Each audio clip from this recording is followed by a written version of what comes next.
The music biopic has been done to death. Everybody has one. Freddie Mercury, Elton John, The Doors, Johnny Cash, Bob Dylan, The Runaways, TLC, James Brown, Ray Charles, Tina Turner, Loretta Lynn, Elvis Presley, Amy Winehouse, fucking Mozart. The biopic formula was perfectly parodied in 2007 with Walk Hard, the Dewey Cox story, and again in 2022 with Weird, the Al Yankovic story.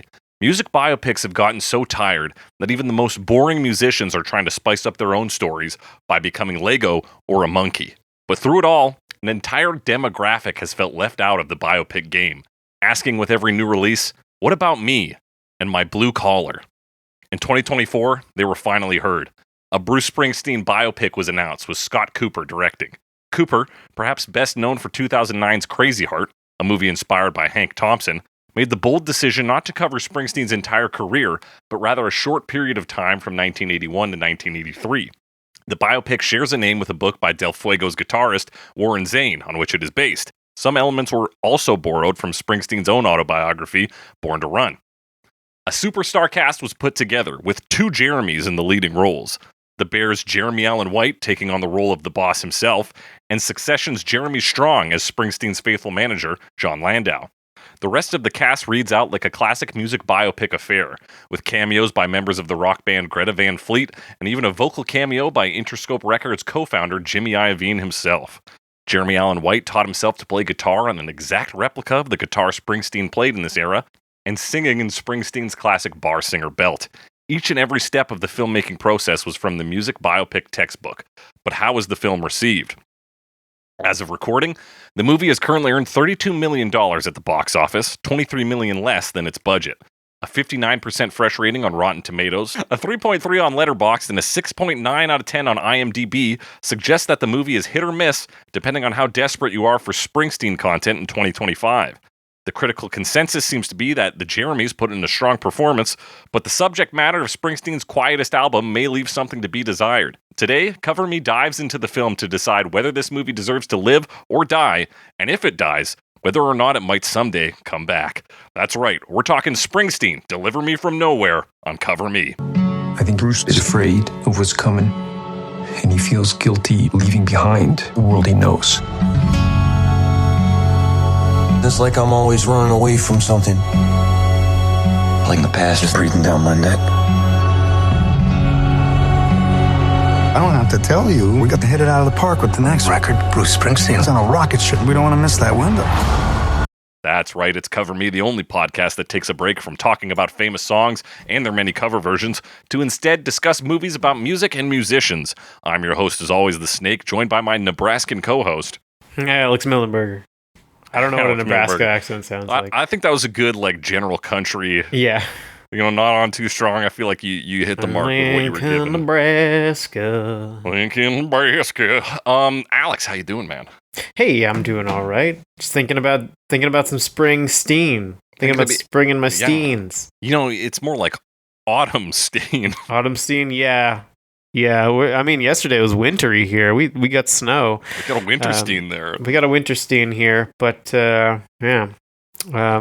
We're steen. It's steen all the same. How about you? What's what? I'm thinking about the steen as well. Thinking about the steen. Deep in steen thoughts. I think movies in this time of the year, great time to go to the movies when it's cold out. Yep. Also when it's hot out though, like a summer when it's hot, go to the movies. Yeah, now is, traditionally the time of the year they start to release the, awards-based is usually what it gets called. Movies that are supposed to be contenders for the Oscars. This is not one of those. This is not one of those. I don't think it wanted to be. Maybe.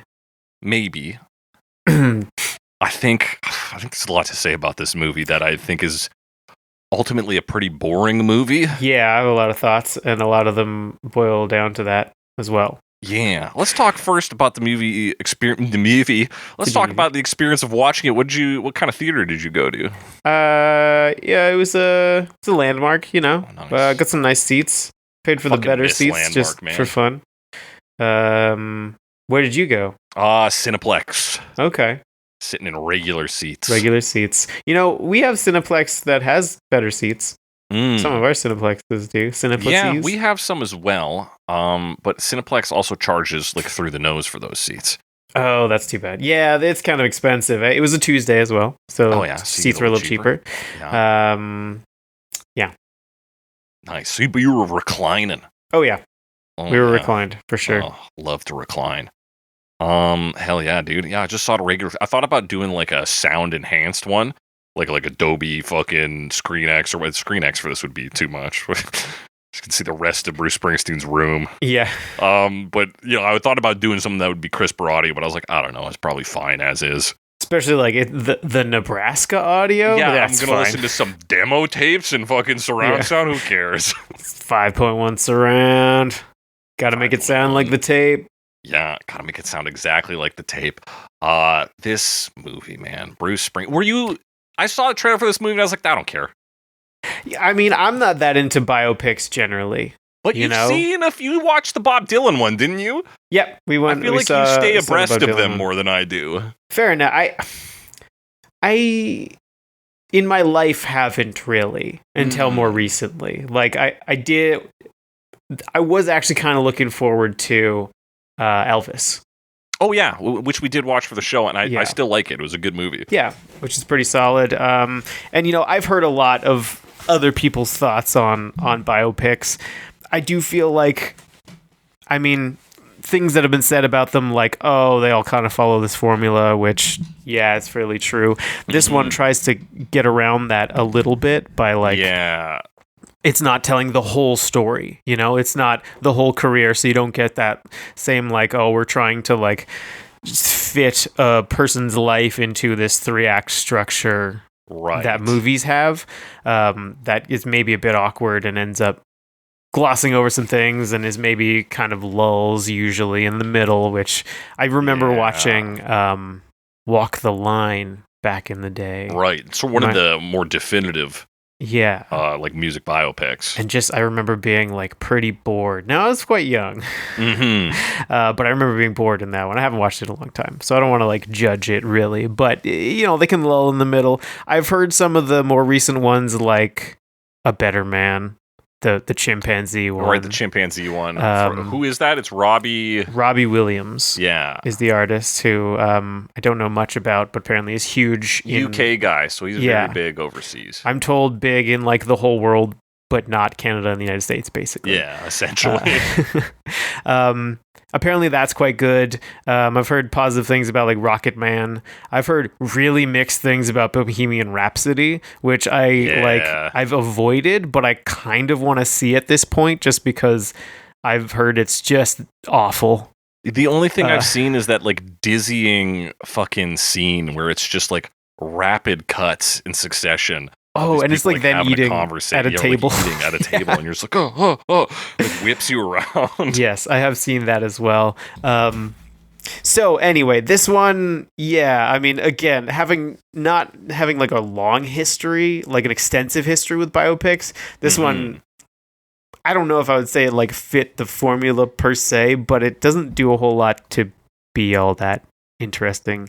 You mentioned that it bucks the trend of like encapsulating the whole lifestyle, but I think it really clung on absurdly hard to the like misunderstood genius idea that comes up a lot in music biopics. Yeah, that was a big strong part of it, where it's like, well, we know the songs are great, but do they have to sound like that? Like, Bruce, we got to hit with we know it's going to make money. We know it's going to hit, but we're not sure. And it's like, okay. when you read the actual quotes from like this time, people talking about it, it's like everybody agreed that the demo tape sounded way better. And like, everybody thought there was something there. So there's just like weird. They try to make conflict where it doesn't exist. Having the record exec be a villain of some kind could have been doable, but they don't really use that. Especially, it's also, I mean, the other thing that happens in biopics, again, something I've heard as a criticism, like if the original artist is involved, they kind of pull their punches. And I don't know if that's what happened here, because like compared to some other artists, Bruce Springsteen is a little like cleaner, like where they're like, okay, we're not going to show the time like I accidentally ate shit because I was doing heroin, and like he doesn't have that kind of stuff. Yeah, it's almost like he had to push to get more of that in there. Because I don't know if this love interest, Faye, existed in real life. She didn't. She's an amalgamation of lovers from that time. Which is also what they did in the Bob Dylan movie. It's right, like okay. the love interest character who is not a famous person is like actually kind of like a bit of this, a bit of that person, you know? Yeah. And then it's like, he's got to be kind of distant. Yeah, it's so weird, like, because so much of playing, I think, for an actor playing these biopic roles is like to really like become a person who people know and can like verify that it's real, and that these people are usually, you know, it's like Val Kilmer playing Jim Morrison. It's like a huge character, and then Bruce Springsteen's just kind of like, hey, yeah, I'm gonna like shrug my shoulders up a bit and look cool. Hey, shit, there's a guy new from gym class. All right, how you doing? Yeah, very like understated in that way, and I do think that the Jeremys did a pretty good performance. Yeah, they're compelling to watch. Yeah, but so I guess okay. So I've got two thoughts on like how we might want to do this. Mm-hmm. Do you want to go through the timeline of the plot? Yeah, let's I don't want to do it like too much, but I feel like we should at least go like generally. Because a lot of this movie is just like two guys talking in a diner at different times. That's true. A lot of the plot does happen that way, and then like you'll see like Bruce lying on the floor or something. Yeah. But I did kind of enjoy the fact that a lot of the movie was just like two friends being bros. Yeah, it really does emphasize the like John Landau, Bruce Springsteen relationship. John Landau. I think Bruce is going through some stuff right now. Going through some stuff. Yeah, he's my going boy through Bruce. Some stuff. He feels like he has such like punch with his voice. I know he does that voice. Now I want to see like an interview with John Landau or something. See if he actually talks. I found interviews with very old, like current day John Landau, and he's whatever punch he had has been mellowed out. Oh, okay. But I tried to find older ones like from the 80s, and the sound audio, like the quality wasn't enough for me to really get a taste for it. Oh, okay. But yeah, it's almost distracting his his vocal choice. And I've like all week I've just been trying to do it. Hey Bruce, so it's fun. I got a movie for you. It's Born in the USA. Oh right, the movie. I forgot about the Which movie. is also real. So the movie does do a great job. Yeah.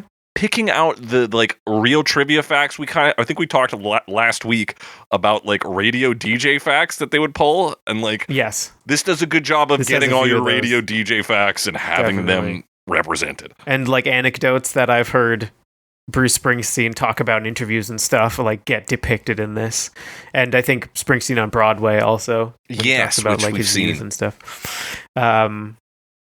So yeah. You want to talk about it? Let's go over the plot. So it starts the end of the River Tour, basically. Right. You get a little bit of Jeremy Allen White as Springsteen, like performing as Springsteen, and it's a pretty one-to-one performance. He's got the mannerisms. There's one thing that I think it's lacking a bit, and it kind of shows it later on, but not with the E Street Band, which is a little weird. I thought it doesn't really show him having much chemistry with the band, and I think that, like, as much I'm like, does it make sense as a decision? Because it's supposed to, like, the movie's supposed to be him isolated. I don't know, but like, we've seen Springsteen. I've seen a lot of recordings. Like, he does fun stuff on stage with the band, and they just don't show that. And like, really, throughout the movie, the band's not in it much. Fair enough. But when they're in it, they don't do anything either. They don't have that chemistry, and I think that's a bit lacking. I would have maybe liked to see that, because like, even just show the juxtaposition, because really the movie's about how sad Springsteen was for a bit. Which, like, if you think about, like, with the band, then this is the thing, if you don't know Bruce Springsteen at all, and you watch Springsteen Deliver Me From Nowhere, you won't even fucking know who the E Street Band is. Yeah. And that seems crazy when they have like really two scenes in the movie. Yeah, they have like two scenes in the movie. They're barely talked about. And when they are talked about, it's in a way that it, again, seems like he is positioned against them.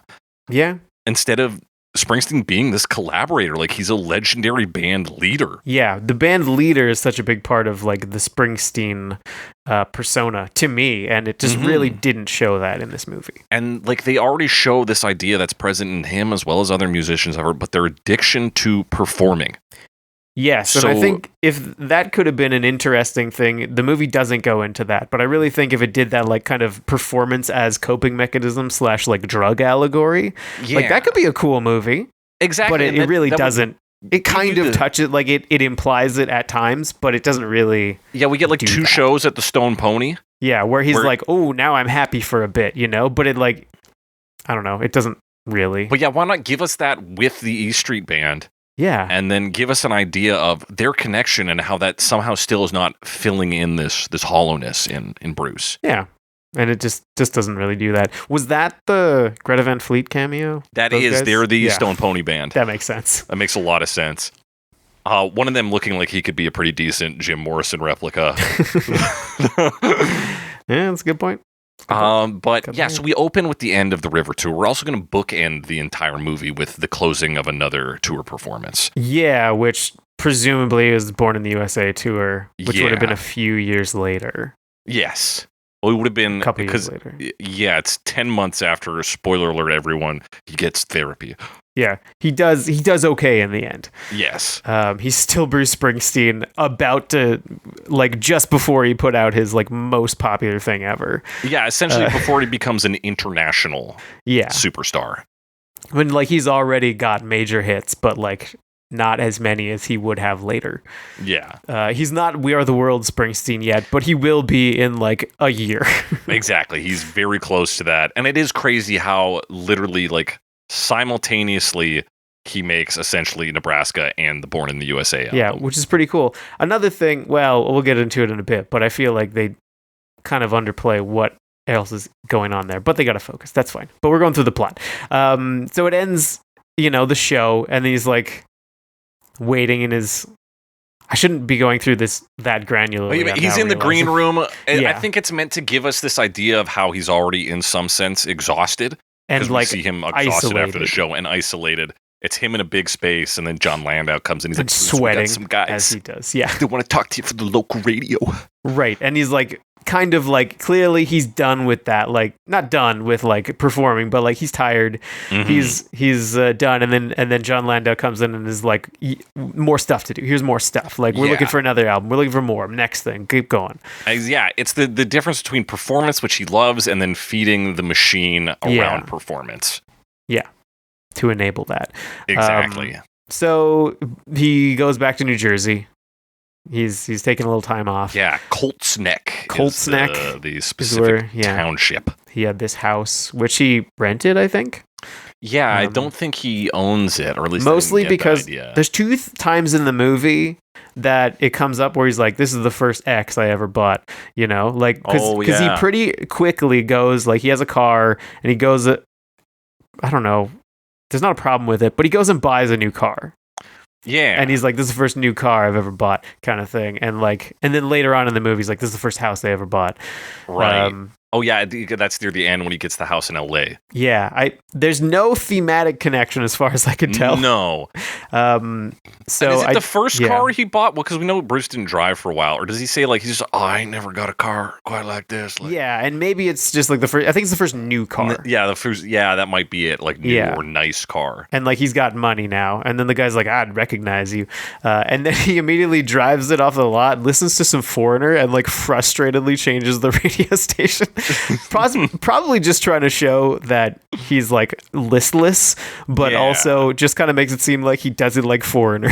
But also a Springsteen song comes up, and he like switches Yes. the radio off. Yeah, It's playing, I don't know, Hungry Heart or something like that. I think it. Yeah, because that's the It's off the hit river. from the river. Yeah, Yeah. Like here's Bruce Springsteen with Hungry Heart. He's like, no. Yeah. So that's the other thing. So I believe at that point it is playing the studio version from the album of Hungry Heart by Bruce Springsteen, like the original recording. Right. So we don't get all Jeremy Allen White recorded. No, and it seems vocals. almost a little random because I swear sometimes when it's playing the songs later on, like the Nebraska songs, it's just the Yeah. album version, or they did a really, really, really close cover. And then there's other Yeah. times where he's either, if he's singing, right? Yeah, you But there's can other tell. times where the recording sounds like him, not Bruce. So I don't know when they picked one over the other. It's a bit inconsistent. Yeah, it is a bit inconsistent and weird for that reason because you're like, Yeah. hang on, is that Jeremy Allen White? You're like, no, I know this recording pretty Yeah, well. like this I is feel like I from know the this song album. well enough to know that it is exactly the same. Yeah. Worth noting on this car he gets, it's a Chevy Camaro. I almost called it a Camaro because I'm reading it. A Chevy Camaro.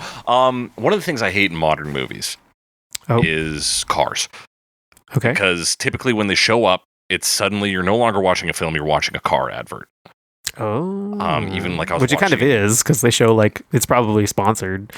Yeah. It's probably getting money. This one, by being a period piece and likely being the car that Bruce Springsteen actually owned, sort of glosses over that for me. I'm like more willing to accept that. Right. It really confused me in one battle after another, because also I didn't know what fucking year it was. Oh, right.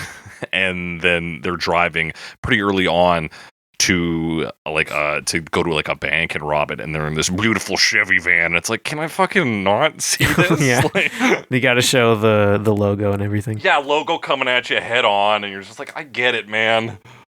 It's just like it didn't used to be the case in films. It's one of the things that bugs me. It only seems to bug me, but yeah, sometimes like I notice it. It sometimes like if it's too much, definitely. Yeah, the craziest one I have is in the Barbie movie when like America Ferrera is driving away from two people. Right, like Hasbro, in the like SUV, and they're all, I believe, the same model of SUV. Yeah, they're all driving like colors. the same car. So it looks like exactly like a car ad, and it's fucking crazy, man. But enough about cars. Yeah, at what point do we start getting the flashbacks to Bruce's childhood? I don't remember exactly. You know, I yesterday was like going through everything, and I was like, I should write down what I remember of the plot. Wrote down the whole thing, and I was like, oh fuck, I forgot the flashbacks entirely. Yeah, they're yeah, but fairly early on. And I think it's early on because before we see like the downtown of Freehold, which is where he grew up, Freehold, New Jersey. It shows the flashback of him like going to the bar to pick his dad up. And that's a Springsteen anecdote that he brings out every once in a while. Yeah, like, that's his mom was like, go in and grab your dad. Yeah. And then his dad was like, okay, wait with your mom in the car and I'll come out, kind of thing. And then they're picking him up because he's like at the bar too long. Yeah, because he's drunk. And then it shows downtown, like the Stone Pony, I believe. Or it's a different thing. But like when it goes to the Stone Pony, it shows the downtown. It's like, okay, he's back home now. So like they start pretty early on. Yeah. And this is, so you get that shot. You get that shot early because then, you get the sort of satisfaction of seeing he's in the hometown. Yeah. Things are mostly the same, kind of different.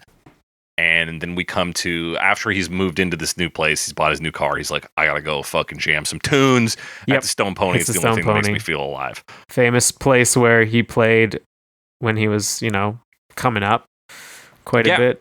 He's kind of known for that. We talked about Born to Run in September. Yep. And Frank Turner did a cover specifically there because it is like a Springsteen monument, essentially. He played the Stone Pony. Also, the song that they play at the end of the concert at the start of the film is Born to Run. Is Born to Run. So anyway, he plays there. He meets a person who's like, hey, we like went to school together. And he's like, yeah, I kind of remember you. Yeah. And he's like, by the way, this is my sister.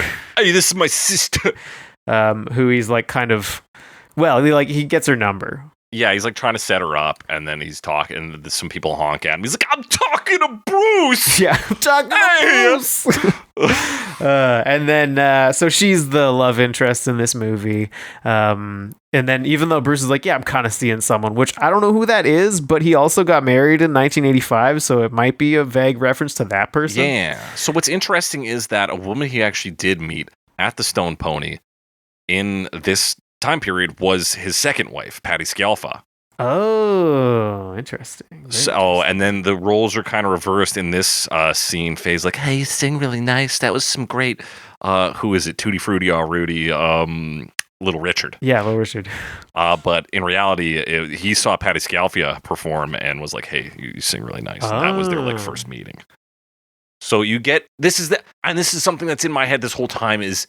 What is better, like a Nebraska, fictionalized biopic, or would I just rather watch a documentary on this?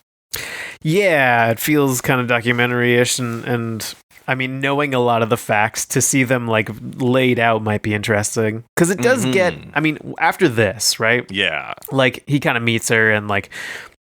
There's also like a bit where he talks to Landau in New York and he's like, I've heard of these 4-track recording devices. And at that point it was like, we're doing Nebraska. Yeah, Nebraska's coming up. It's the moment of like discovery. So he's like, they got like it's got 4 tracks on it. It's like, how many tracks it got? Only 4. Yeah, only 4, and it's not studio quality, but just get the ideas down, all that kind of stuff. The only way they could make it more on the nose if he's like, I think I could record Nebraska on this. I could record Nebraska on it. It's been in my head. But at this point, we start to see like it's like almost like montagey. Not it gets montagey. It's not all montage, but like it's scenes of like him kind of sitting around bored, and then he starts to like think about stuff. Like you see him writing songs, but like first he watches this movie on TV, and it's this Badlands movie. Yeah. Which he's already written the song Badlands, right? Mm-hmm. But Badlands is about Charles Starkweather. Yeah. Who is the inspiration behind one of the songs. Right, yeah. So the song Nebraska, he originally wanted to call it Starkweather. That's right. Because it's like set in there. But yeah, the film Badlands is about this Starkweather, this Charles Starkweather. Is about the, for Billy Joel fans out there, the Starkweather homicides. Starkweather homicides. Oh, damn, that's what that is. No way. Yeah, cool. Children of the Little Man.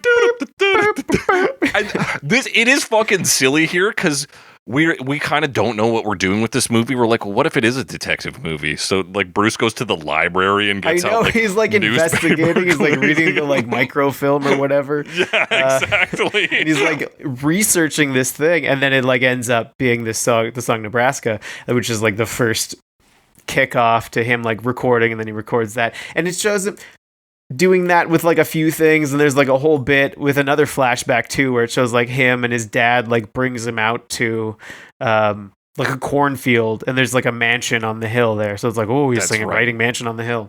So yeah, we get like all this, and we also get his dad hitting him when it's like a continuation of that, him picking him up from the bar event. Yeah, where he like goes up to him, he's like, we got to teach you how to like fight. He's like trying to get him to box, but he keeps like slapping him, Well, yeah, because do it right. In fairness to Bruce's dad, Bruce wasn't fucking listening. In this scene, he's like, no, your right hand hits him with his left hand. No, your right hand hits him with his left hand. It's like, Bruce, I don't know how much more clear about this I can be. You got 2 hands, do the other one. It's like, yeah, you clearly have tried the fucking right hand 3 times. It's not working, Bruce. He wants you to use the left hand. Yeah. But yeah, anyway. We get that scene, and then this is when Bruce kind of learns that he hates his fucking dad and doesn't want his dad to hit him and his mom. So there's a later flashback scene where he takes a baseball bat and takes it to his dad. Yeah. Hits him, and then his dad's kind of like, fair enough. Like, yeah. I was being a dick. So we get this kind of mishmash of scenes basically to represent what's currently influencing Bruce in the way of TV, and also his past memories that are influencing him, which are the like actual recorded inspiration places for the songs he wrote. Yeah, and you can see that. I will say, if I could fit a little criticism into this recounting, it did feel like it was a bit incomplete in the sense that they cover like maybe 3 songs.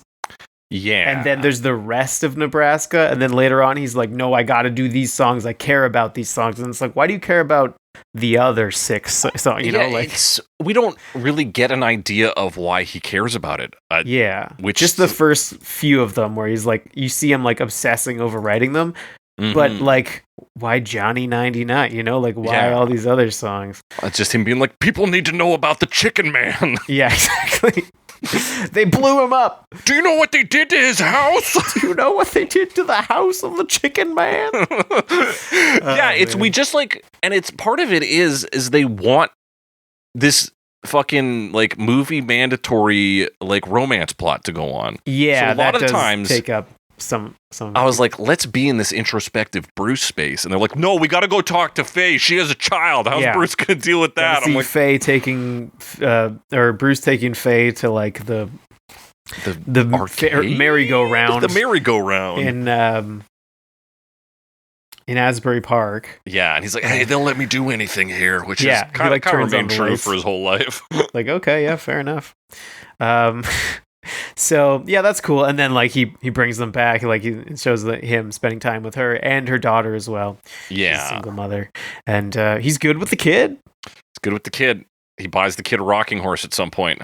I think he gave the kid because he had that rocking horse in his room. Oh, that was his rocking at the horse. start. So like it was his own one. Okay, he finally stopped using it. Yeah, exactly. He's like, I can rock all on my own now. I don't need the horse anymore.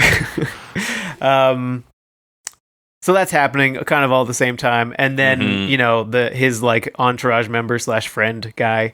Yeah, I think also him. Audio engineer Mike Batlin. Oh, that's who that is. Yeah, Batlin. Okay. Starts to bring in all this like recording equipment, including this 4-track recorder that he wants to use to record these demos. And the other thing he mentioned earlier on is he's like, we spent all this time in the studio writing.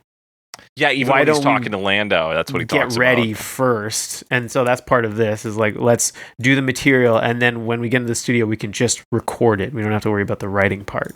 Yeah. And then it goes quicker. We don't spend as much money because it sounds like they had almost run out of money on the last one. Yeah, especially because they want to risk that. Spending all that time in the studio. Yeah. And half of it was just like Bruce coming up with shit. And I mean, the river's fucking long, man. It's like a double.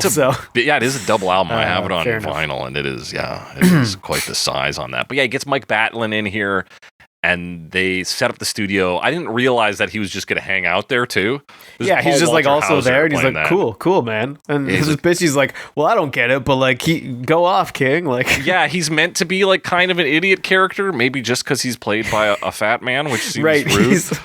He's a bit, he's just like, I don't get it, but like, keep going. Like, you're the music guy, Bruce. And then Bruce is like, later, he's like, it's not about Born in the USA. He's like, oh man, I love Born in the USA. Like, oh, but I liked that one. Yeah.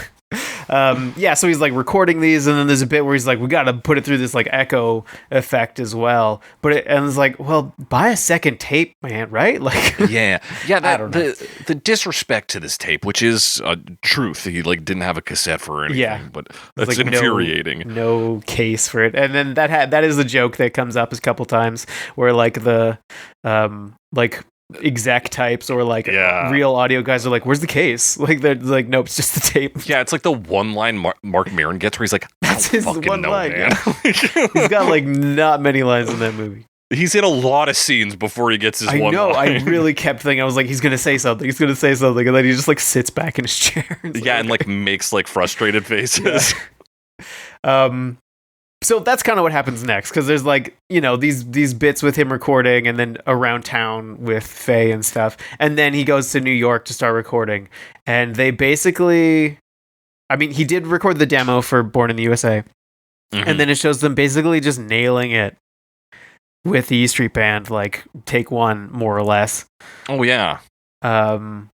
And so then, there's like 2 demo tapes, as I understand, maybe it's 2 sides to it. Yes. The one that becomes Born in the USA in that album is called the Colt's Neck tape. Yeah, the Colt's Neck tape. Colt's Neck. Where his house is. That's where his house is, where he did these recordings. And then the other one is the Nebraska tape.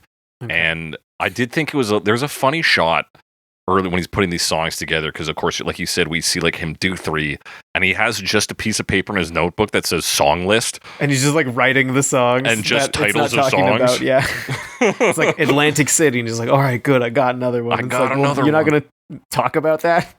And one of them is crossed out, Child Bride, and then above it is called Working on the Highway, which is the actual change. So like there is this attention to little factual details. But is this presented to me better in this format, or would I rather it's not see that a documentary? Effective, really.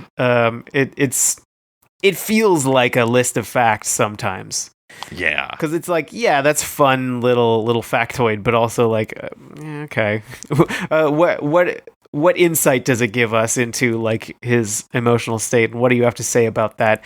Not much, really. Yeah. It's very much presenting this stuff in a trivia kind of way. Yeah, in a very like, we're ticking the boxes. It's like, Easter eggs in a Marvel film. It's like, that's Doctor Strange's cape. It's like, who fucking cares? That is how it feels. And then I guess the other thing that I really noticed at this point, because at this point, and I forgot, before he goes into the studio, he sends the tape to John Landau. Yeah, he gives it to Mike Batlin. An envelope. Oh yeah, he gives it to hand to him. And then this is the first time where he's like, where's the case?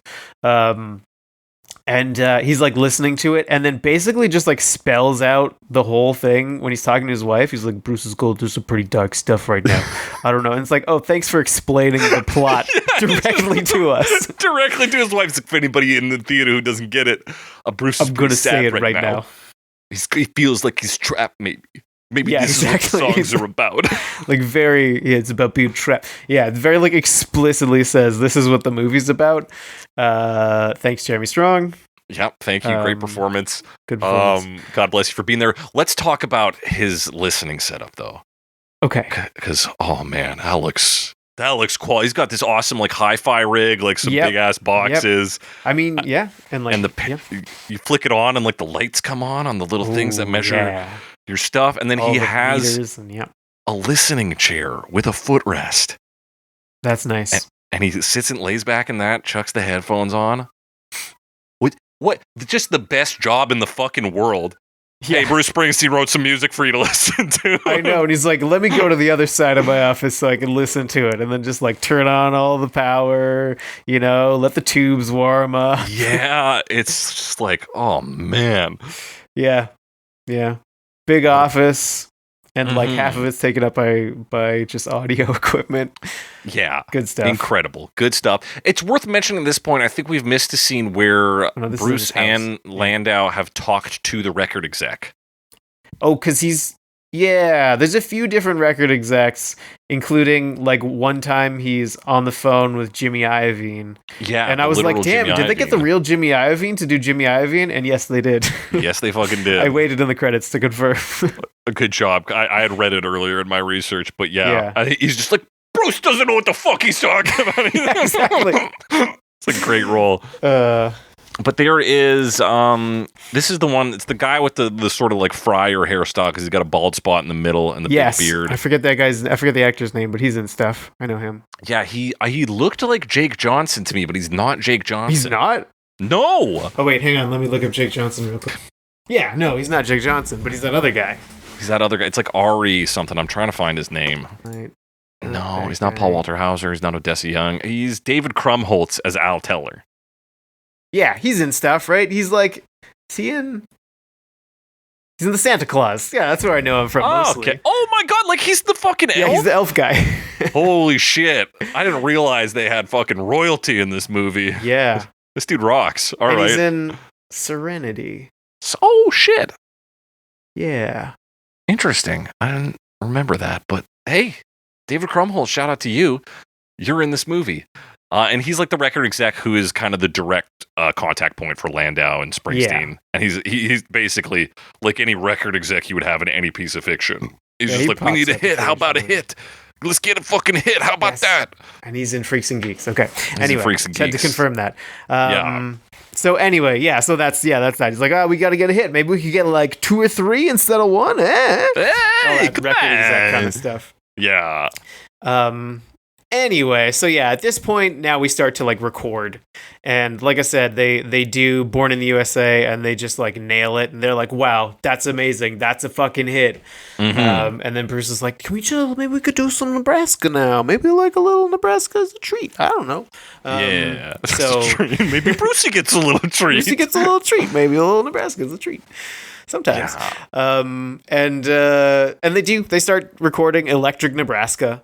It's worth noting before this, I'm just looking at I'm kind of using the plot synopsis here, but he does receive a call from his mother. Right, he does. This is the weird Los Angeles Chinatown scene. And he like you forget about it because it doesn't really matter. It barely happens. And he goes and like picks up his dad because his dad's like kind of missing. Yeah. And like I think is like hearing voices and like is unmedicated, and he kind of goes to pick him up and is like, all right, let's get you some help, basically. Yeah.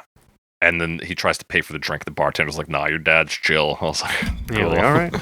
Okay. That happens. I think there's another event we might have missed, which is now escaping me. There's another flashback where his dad like is driving a truck and like picks him up on the way to school, no and is like, no school today. And then he goes and like brings him to a movie.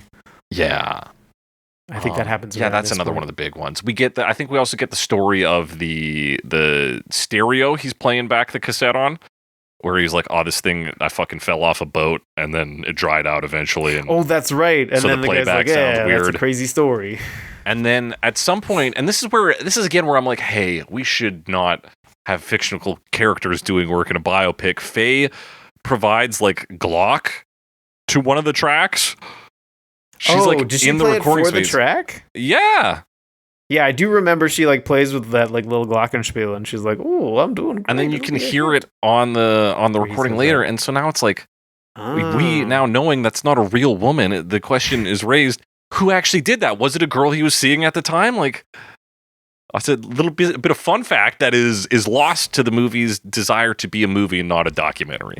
Yeah, that's a good point, because it is presenting a lot of it as like facts, but it's like, well, this person didn't exist, and now you're saying they contributed to history, but Yeah, they're not real. to Nebraska. And it's like, I don't know about that. I don't know. But we're in the studio now, and this is where Yeah. we get the sort of Bruce versus the world conflict that didn't really exist in Yeah, history. as he starts but- to be like, we gotta make these songs sound like this, because like Yeah. you get the bit of an Electric Nebraska, and he's just like, it's too much. You gotta just go. What's with all this stuff? Yeah, he's like, it's drowning out the stuff, like the echo and stuff Yeah. that was really good on there. And we've had him talk to Mike Batlin, and they're like, oh, this echo's pretty cool and stuff. Yeah, and then it kind of shows, and he's like, I want you to get it from the tape into there, and then they struggle basically. Yeah, he's they like, it's too. They can't get rid of the noise. It's too low quality. You know, you just can't do it. We can't do it. Yeah, you got Chuck Plotnick being played by Mark Maron, and he's one of the audio producers. Yeah, mostly just sitting there and frowning, Yeah, but sitting and frowning while they talk. sighing. And they yeah. try a bunch of different things. He tries putting the cassette in there and then mastering it through there. They try, obviously, re-recording stuff. And the process of mastering this is, again, one thing that was very difficult for the team in reality. Yeah, and we talked about Atlantic City and how much you're like, well, if you're really listening to it, like it's hard to pick stuff out and it's very noisy. Mm-hmm. And yeah, apparently even in that quality, it was like very hard to get it to that point. So the original tape must have been pretty rough. Yeah, they took it to apparently like 4 different, transfer, I guess. like really skilled like audio masters. And eventually had to kind of like use the equipment of one guy and the technique of another guy to like get it to the point. In the movie, they're just like, hey, we're going to essentially do a very small groove. A smaller groove than we usually would, so you get less of the noise. Yeah, and then it's like old solution is. equipment, so they're like hand turning. Well, not hand turning, but it's like old like record etching equipment. So like they kind of do it by hand. It seems like more manual than normal. Yeah, which adds to this like authentic American spirit vibe of Bruce Springsteen and his music. Yeah, it's a real salt of the earth vinyl etching. Yeah. But yeah, this is where I like had to look at quotes because I was like, was Bruce Springsteen butting heads with people in the studio over this? Yeah, I never got that impression, although sometimes you miss that stuff when you are just reading like the Wikipedia page and it's like, Bruce Springsteen thought it sounded better on tape, and like that's it. The quote actually, because I did find it on Wikipedia, is Springsteen and his co-producers, Landau, Van Zandt, and Chuck Plotkin, were dissatisfied with the results. Is Van Zandt in this movie much? I don't think he's got to be like one of the other 2 guys in that was studio. he one of the other 2 guys? It's not clear. He's got to have the bandana on, or I don't know. It's Van Zandt. If he doesn't have like a chain hanging from his pants, I don't know who it is. I don't know who it is, and that's the other problem. Is like the E Street Band is not a character in this movie. Yeah, which is really unfortunate, especially because like knowing Springsteen's relationship with the band, like he loves the band, especially like Clarence Clemons was such this like friend to him. And for Clarence Clemons to not even have a line in the movie, especially the movie that really focuses on Bruce Springsteen's and his friend John Landau, like kind of like sort of butting heads a bit because they have like as much as Landau like is on the same team, like he's also represents the record company. And that's kind of, we don't get quite a good idea. I mean, I guess we do get a good idea, but it's like we talked about how Landau saw Bruce perform. And was like, he was a music journalist at the time, Landau, and he was like, holy shit, this is like the face of rock and roll. Yeah, this is where it's going, and then like starts to support him and stuff. Yeah, so he's a Springsteen believer too. I guess we do get some good moments of that because we get him playing it to the record exec. He's like, in this office, in my office, we believe in Bruce Springsteen. Yeah, that's that like tortured genius stuff later on. Yeah. But he does. He's very supportive of him. Which Very is nice. supportive, but then he has this kind of like there's this idea that he doesn't understand why the Nebraska tape is good in the movie, and I don't think that is accurate to real life. I know, even though like also in the movie he gets the tape and clocks it immediately. He's like, Bruce is depressed. Yeah, he like immediately unlocks the truth of this album, but like doesn't understand. I don't get it. I don't get the appeal of this. But Bruce is very sad. Like This is very sad. he feels trapped. His voice is way too much fun. It's so fun, dude. I'm gonna be thinking about that voice forever, man. Oh man. Oh, and like all in between this, there's scenes at him in the diner with like John Landau, or he'll be at the diner with Faye, because Faye also works at the diner. And she gives him her what's it called? Her like St. necklace. Christopher medallion. Yeah. I used to wear a St. Christopher medallion. What is he the saint of? The big thing with this, I don't know exactly. The big thing about St. Christopher is he was really tall, and he helps you. No, protects taller. you. It protects you Supposed because to he's protect so tall. you, right? Well, Yeah. I think the medallions themselves there's a story where St. Christopher like helped people across a river or something, like a dangerous river, because he was like 8 feet tall and like could walk on the river bottom or something like that. So So he's like really tall. I think that's the story, and I never knew when I actually wore it, but like that is like what it's showing, because like you can kind of see him like walking in a river or something like that. Anyway, hers is big, and she gives it to him, and like you can see him wearing it throughout the movie. Yeah, because we see it at another Stone Pony performance he does. So yeah, like this movie at this point is like him trying to push this demo tape through, and then also just a bunch of collections of romance scenes and Bruce being depressed scenes. We get him performing, we get him driving his car real fast and then hitting the brakes. Oh yeah, and like spinning around. Yeah, which I thought he was gonna flip. The other thing is, I also felt like it was gonna be a Star Is Born moment. Yeah, but I was like, I know he survives. I've seen him. Yeah, it's like I'm pretty sure Bruce is alive. And the last time I saw Jeremy Allen White drive really fast, he lost his foot. Fuck it, what? Because that happens. That happens in the Iron Claw. He was in the Iron Claw. He's in the Iron Claw as one of the brothers. Does he have the same voice as he does for John Landau? I wish. No, Jeremy Allen White. Oh, Jeremy Allen White. Oh, sorry, that is Strong. Yeah. God, too many Jeremys on this I know. project. 2 Jeremys. I'm used to one because that's my brother's name. That makes sense. Yeah. What else? Yeah, and it kind of shows Bruce being like distant, right? Because like people call him a lot, and he like doesn't pick up his answering machine, which he has an answering machine, which is I think not even that common at the time. Yeah, but he has an answering machine because he's got money, and it's just like, it's Bruce, leave a message, and they're like, Bruce, we know you're there, please pick up. Yeah, that's face. Like, and Bruce, the only time he actually picks up is when it's his mom. Yeah, and she's like, we don't know where your dad is. And he's like, Mom, it's me. It's me, Bruce. And then that's when he flies out. But other times, like John Landau calls and is like, Bruce, we got to talk. And he doesn't pick up. Faye calls. She's like, Bruce, where were you tonight? And he doesn't pick up, So like he's pulling inside. And like this part's, I think that was like a fairly effective thing to show, just like he's doing this kind of like avoidant thing. But it's not just that he's like a tortured genius who's like in his work. Because usually when he's ignoring this, he's not doing anything. Yeah. He's actively not communicating with people. So I think that's probably one of the more effective things this movie does, is depict him as like pulling away. Yeah, and I guess that is the like interesting thing about Bruce, is his depression stages are more like normal than like big rock stars. Other big rock stars, I should say. He's not Jim Morrison, and he's not, fucking jacking off on stage and going fucking crazy. Like he is. He's just isolating himself and writing sad music, like he's just literally sad and depressed. He doesn't understand why, because he's the most successful he's ever been. Yeah, so there is like a compelling tale of depression here that I think gets lost in having to hit all of these other music biopic beats. Yeah, and some of the like trivia maybe gets in the way, because I mean, it is an interesting idea of like, you have everything you thought you ever wanted, why do you feel worse than you ever have, right? Like, that's a valid question. That's a good question that a lot of people ask, So. Yeah, and it's like even him channeling that into music, because we get the black and white flashbacks and then see how it influences the stuff he's writing for this meaningful album. Like, there is something good here. I just feel like it's handled kind of clumsily.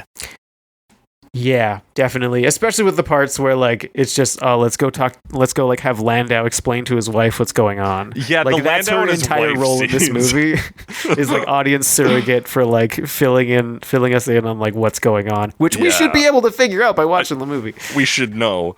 And of course, Bruce also listens to that like heavy punk song. Yeah, and he's like, it's the best album ever made, and I cannot remember what song it it was. It sounded pretty good though. I liked it. Yeah, very like noisy.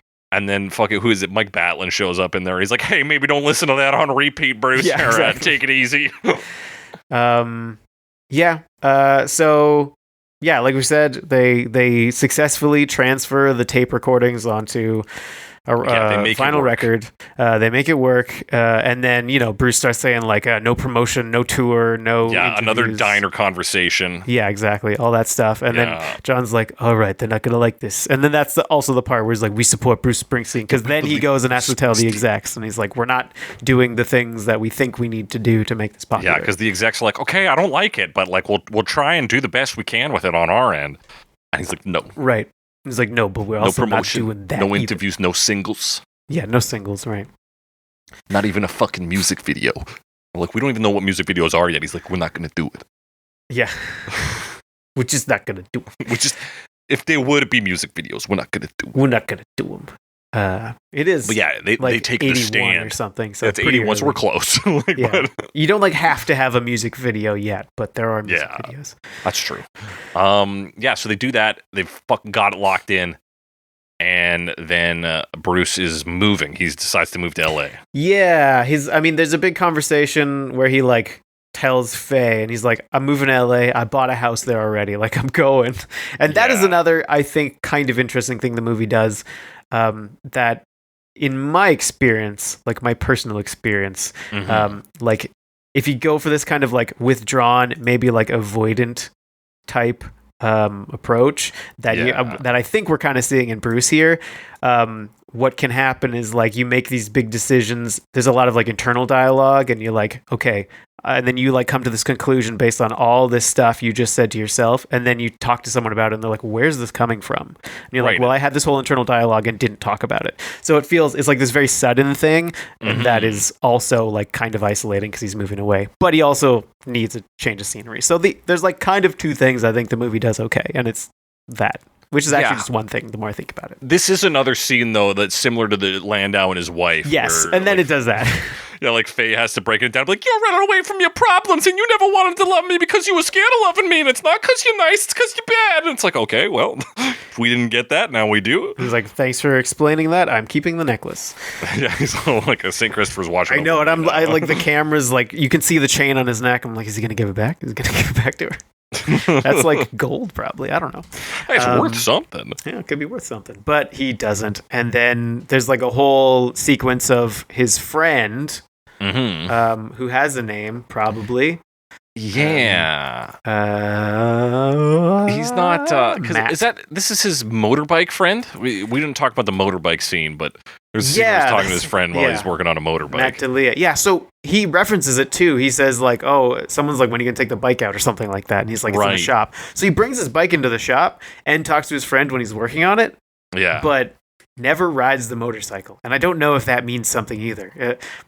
I do think one thing that the movie kind of maybe tried to do but didn't quite accomplish does get spelled out at one point. One of the record execs says like this, when they're listening to Nebraska, says like, "This feels unfinished." And they just mean in terms of like production, it sounds like a demo. And I almost feel like there's parts of the movie that try to make things that like are not like things that aren't complete. Right. And like that motorbike is really the only thing. And then I was kind of wondering because like the movie itself at times feels incomplete. And I was wondering for like a minute, like, is that intentional? And I don't think so. I don't think if it was intentional that they did it successfully, but I also don't think it was intentional. Because like I said, they don't talk about all the songs. but it's not effective, you know? Yeah. It's just like, well, why don't we talk about Atlantic City? Why don't we talk about the other songs? Yeah, because you could really like weave us through the album and Bruce Springsteen's mindset and like what media he was ingesting, what things he was thinking about in his life. Yeah. And really use the album as the backbone. Yeah, you could tell a story about every single song. That might be cool too. I don't know. I don't know, but more cool than this, probably. Yeah, I don't think they were trying to do an unfinished product only because the movie has like 6 endings. Yeah.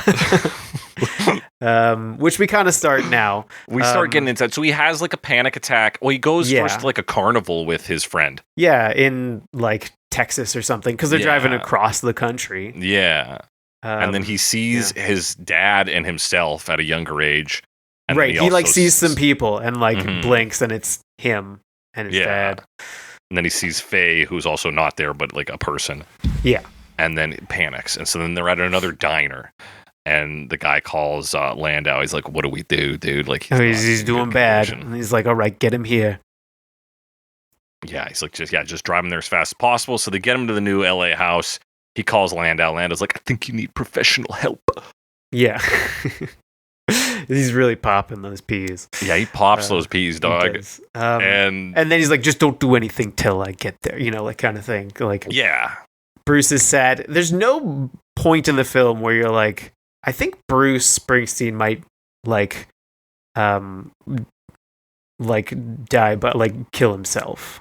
Yeah. Or anything like that. I think that's what he's trying to say though, which I don't know. Like, I never got the impression of it. Yeah.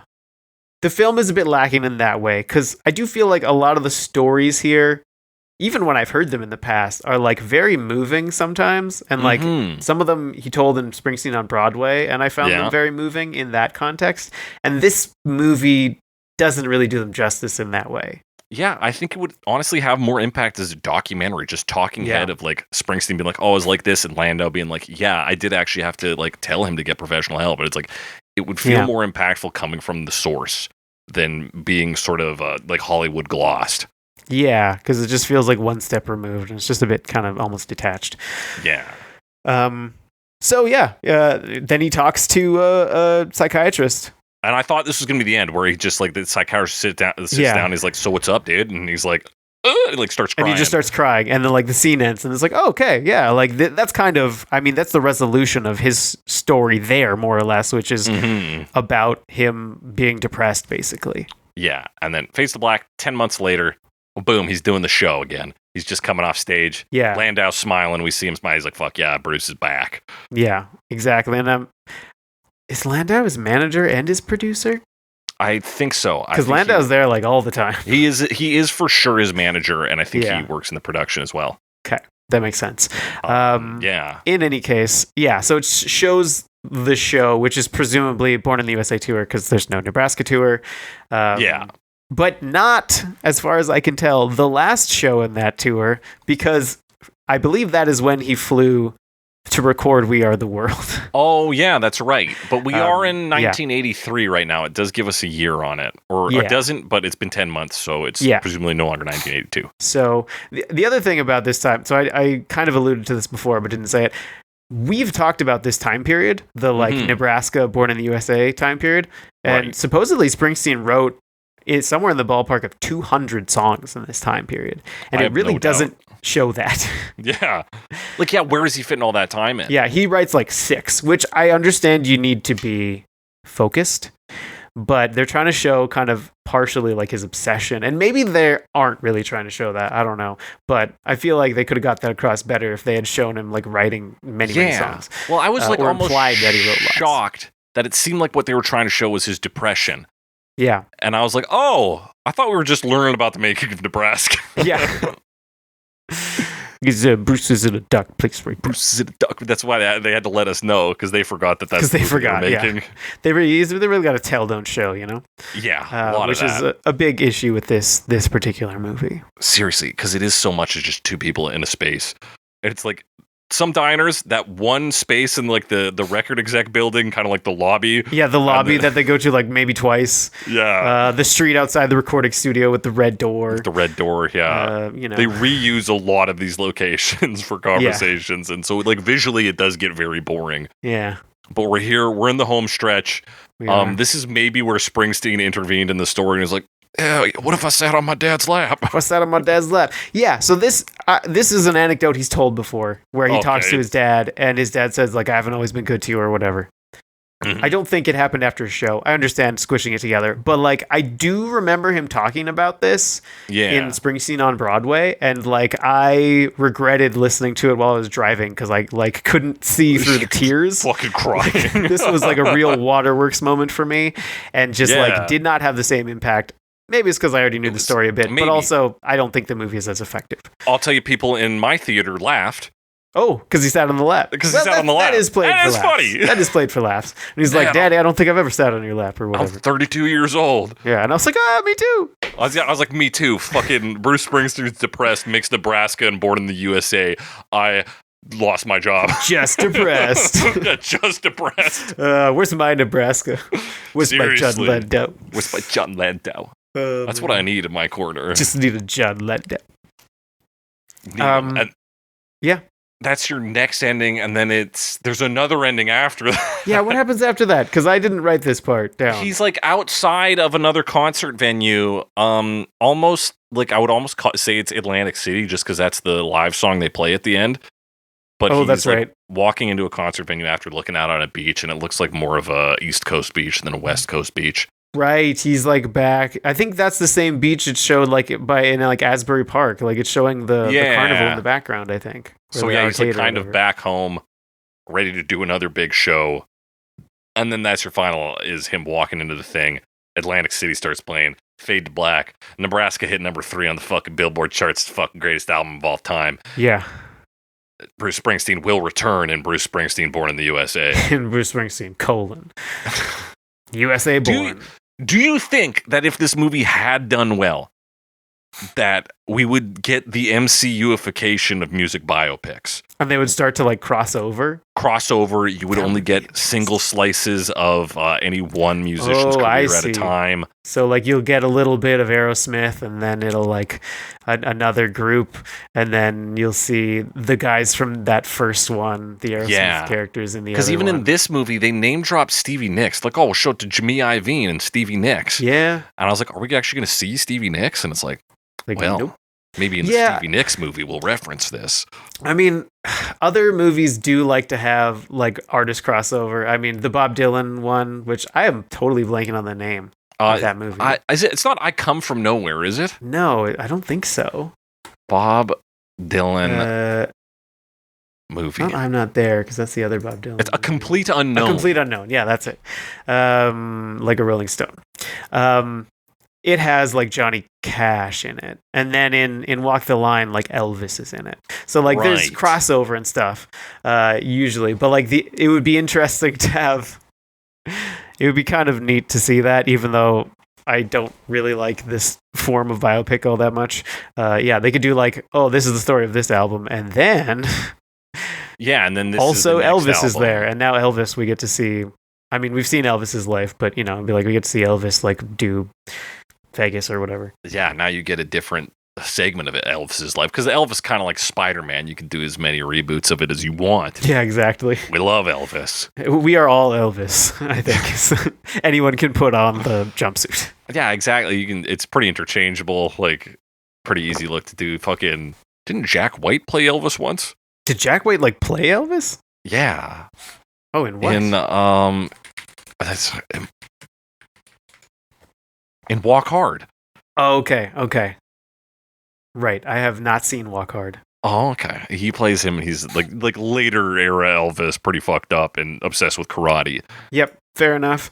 Yeah, I should watch Walk Hard. I know there's like the Beatles are in it, but it's like Jack Black and Jason Long and some other guys. Was a pretty good joke back then. I haven't seen it in years, but I really did like it when I watched it. I've heard good things about it. I gotta watch that movie. I believe that's the one where the bit they're in the hospital early on as like parent or something, and they need more blankets, and then they need less blankets, and then they need more and less blankets. More or less blankets. Okay. Yeah, I think you're right. I think that's that one. I've heard do like think some of it's the that one. jokes, Yeah, they're great jokes. but like is it like a producer, just like another artist who's like always trying to get him to try different drugs and stuff? Yeah, I believe that's Tim Meadows who plays that and is a fellow band member. Okay. And, So like he'll walk in on them in a room and he's like, "You don't want any of this shit." it's the best. Like, Yeah, and then everything he says like sells him on. He's like, "I think I want that." oh man. Anyway, so in conclusion, not that great a In movie. conclusion, I'd watch Walk Hard instead. I'd watch Walk Hard. Yeah, I mean that's like, I feel like that's the advice for a lot of music biopics. It's like the comedy send-up version is like the definitive thing there. I do want to see Weird. I haven't seen Weird yet. Weird's fun. I do kind of want to see A Better Man because that seems quite amusing. I've heard mixed things about that, which means it's at least going to be an At interesting least going to be watch. interesting. Yeah, it's like partially like a musical. I've heard Rocket Man is apparently pretty solid too, which is I Okay. think the same director as Better Man, but I like might believe that. so it's like less concerned with the reality, and then it's like kind of like musical numbers actually tell part of the story. Which I might like to see that version of a Springsteen documentary as well. I did think there's a version of a Springsteen documentary Yeah. because he is such like an American like legend or like myth Yeah. that you just have dudes in a bar like swapping stories about this guy. Oh, and like singing the songs in the bar kind of thing. Yeah, and it's just like all these weird legends about him, and you get stuff That's that is true. real but fantastical. I do like that idea because then you're not beholden to the reality. Mhm. And it's like it's all secondhand information. And you're right, like these characters are like mythological characters. That's literally what we're doing now, is telling stories about Bruce Springsteen. Yeah. Like half remembered stories from 50 years ago. 50 years ago, and like even Clarence Clemens did that when he talked about him joining the band. He has his own story about it. He's like, there's fucking lightning, I kicked the door Oh, that's down. right. And like, so you already have like the band making their own mythos. It would be very fun to do that kind of aspect, and then like Bruce Springsteen shows up at the end and it's just like, yeah, I did some of that stuff, here's Born to Run, and then you're fucking done, right? Yeah, and then I mean, there was a lot of what I heard about it was talking about how Jeremy Allen White had to like he didn't sing, he didn't play guitar, like he learned, he had like specific teachers to like show him how to play like Bruce, show him how to sing like Bruce. And even if you watch the credits, there's like 5 or 6 credits that are like Jeremy Allen White's guitar instructor, Jeremy Allen White's voice instructor, and like other stuff, right? Yeah. And if it was like actually a musical, or use the songs more, I feel like that was a bit wasted because there wasn't that much music in this. Yeah, because the amount he actually performs in the movie is like very minimal. Very little, which is unfortunate. Yeah, I feel like it's like he puts so much commitment. Bruce Springsteen sends him the replica guitar. He's doing it authentically. We're not doing the guitar miming of Back to the Future. We're putting so much effort into what like doesn't amount to much ultimately. Yeah, and even like it's like a at the beginning, sometimes in the Stone Pony, but like even then, it's like short. It's not full. It's never full song. Yeah, it's like 2 lines from a 50s rock song, and you're like, okay, you're like, Little Richard, nice, Little Richard, great. So, yeah. It's definitely, and again, like there's parts, and I don't know if they were intentional or not, but it does seem like there were things they were going for that never really paid off. I also feel like if they had thrown in more things, I don't know. Like I feel like the reality of it is sometimes the issue too. Like you were saying, Yeah, because like, if you want to throw in like a few more things or like have a subplot where like he needs to come to terms with the fact that the songs are like unfinished, like quote unquote unfinished, right? Like he's frustrated that his bike's not ready, like there's another thing that's not done and like is taking too long. And, he's trying to like record these songs, but he is having trouble. and with the band, and he's like, something's wrong, and then like realize, oh, I need to be okay with this being unfinished, something like that. I don't know, man. At least then there's something that ties in, right? And then he has to like learn that sometimes it's okay to be. That's not the reality of the situation, though. That's not what actually happened, right? Yeah. That's just like the narrative version. So if you want to tell the story, you can't do that kind of stuff. Which is fine, also, because that's maybe silly, and I'm not a writer, so maybe that's a dumb idea, but like that kind of thing, where like you have like these more consistent themes, and that this movie's kind of lacking. And I think this movie had a chance to really try a different kind of take on the music biopic. You're taking just a slice of the life. You're taking a musician himself who isn't exactly the like loudest personality off stage. Like, he's huge on stage, but he's a pretty regular dude. And you have him who has such a great relationship with his band, which is also pretty unique for a lot of these biopics. And we kind of put all of that aside to just do the misunderstood genius beats. And it's like, well, I could have tried to be different. Yeah, I mean, it's an interesting time of his life, obviously. There's a lot of story to tell. But it also might be cool to see Bruce Springsteen origin story, Could literally call it 10th Avenue Freeze Out. Yeah, he has a very interesting start. And because he does do like weird things like hang out in cars and go on like street races. And yeah, he's trying to make music just to be popular, essentially. Yeah. It might be interesting to see. Obviously, that's a very different movie. I do like the idea, I think, of the biopic not trying to be a whole career. Yeah. Especially because, well, one, you can be more focused, but also, like, that kind of implies it's over. And sometimes it is, but Springsteen's still alive, And the story is kind of over, like, he's settled. But at the same time, I don't know. It's just too much to cover, I think, sometimes. Yeah, I don't know. You can probably make a story about these years of Bruce Springsteen just because he is, I think, so focused on death now more than ever, rightly so. He's closer than he's ever been. Yeah. And the amount of, just the amount of moves he is making, including, I think, getting behind this biopic. He's really come to terms with what it means to pass away and what he's leaving behind. And what he still wants to do in ways that I can't even begin to comprehend yet. But he feels in some ways like a man on the run. Like he's still coping with some big shit. Yeah, absolutely. I think he also has some music recorded that hasn't been released yet. So, well, yeah, he also just dumped probably a lot of it from those 200 songs he writ. But that's true. Yeah, we finally got a release of Electric Nebraska, for real. That as well, and which is very cool. In the same year where he dumped 8 albums of material on us. Yeah, yeah. His what is it? It's 4 or 5 full albums, basically. Yeah, I believe so. It's quite a few. Which is pretty cool. So, yeah, he's really trying to get as much Bruce Springsteen out there as he can. Yeah. Yeah, the tracks 2, the lost albums. Tracks 2. Yep, that's very interesting. Listen to it a little bit, not that much. More to the new new version of Nebraska. Yeah, the new version of Nebraska, which I believe we will be talking about more next week, folks. I believe we will. We got to sort some things out. Here's my question for you, Alex. Is there any musician, if they get a biopic, that you would actually want to go to theaters to see it?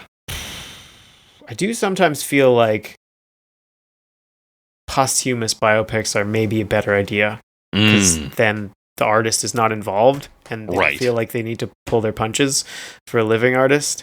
Who would I like to see a biopic of? I mean, I want to see Weird. That already exists. I know that's not the question.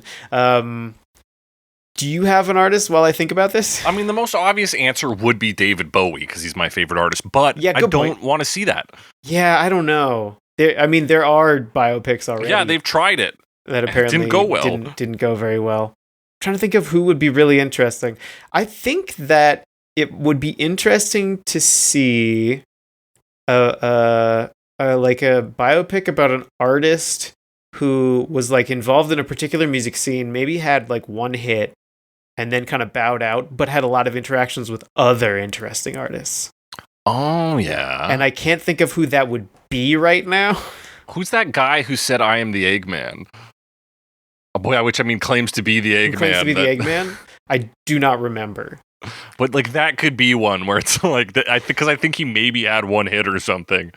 Right. Someone who's just like in the industry, or maybe like a producer or something. So like you tell most of it in the studio, but like it's different artists coming in. Yeah, it's like different bands coming in. So that like might be interesting. Like a Steve Albini, isn't he the one who passed away recently? He did pass away recently. That would be interesting because then you'd get to see like Pixies and Nirvana and and see others. So it becomes less of like a musician biopic, almost more of like an era biopic. Where it's I think I'd like to see an era biopic. That's what I'm thinking of.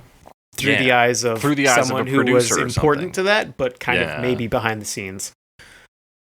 Yeah, I think that would be interesting. Idea. But obviously, and then you could kind of tell the like romanticized version of like whatever, 90s punk or whatever, Yeah, I don't know what that is you yet. can still get all the big moments where it's like, holy shit, smells like Teen Spirit just happened. Yeah. But and then what is that story at this point? I don't know.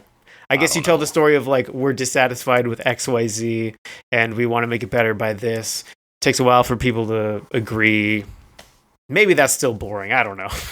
Maybe. But I think it would be a little different anyway. It's something a little different. I think I've got a good one here. Okay. It'll be the band. The band will be Neutral Milk Hotel, but following, of course, the guy who formed it, Jeff Mangum.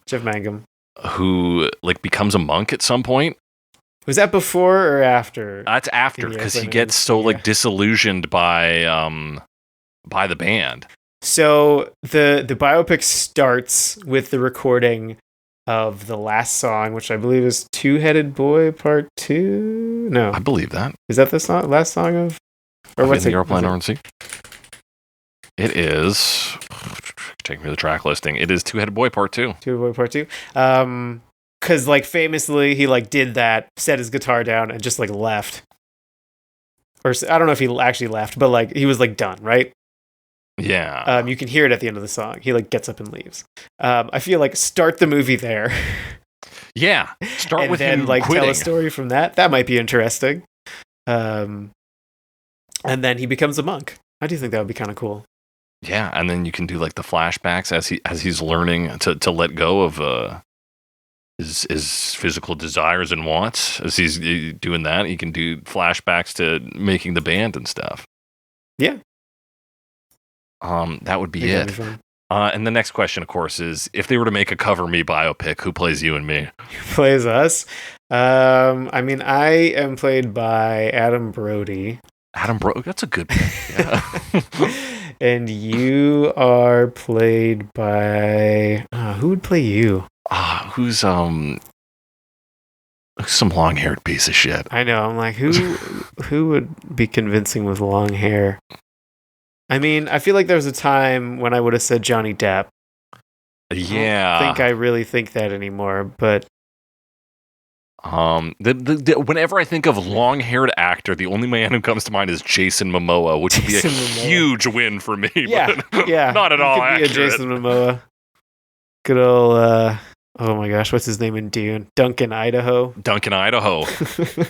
Yeah, solid choice. Aquaman himself. The old Aquaman. Aquaman and fucking that guy from the OC.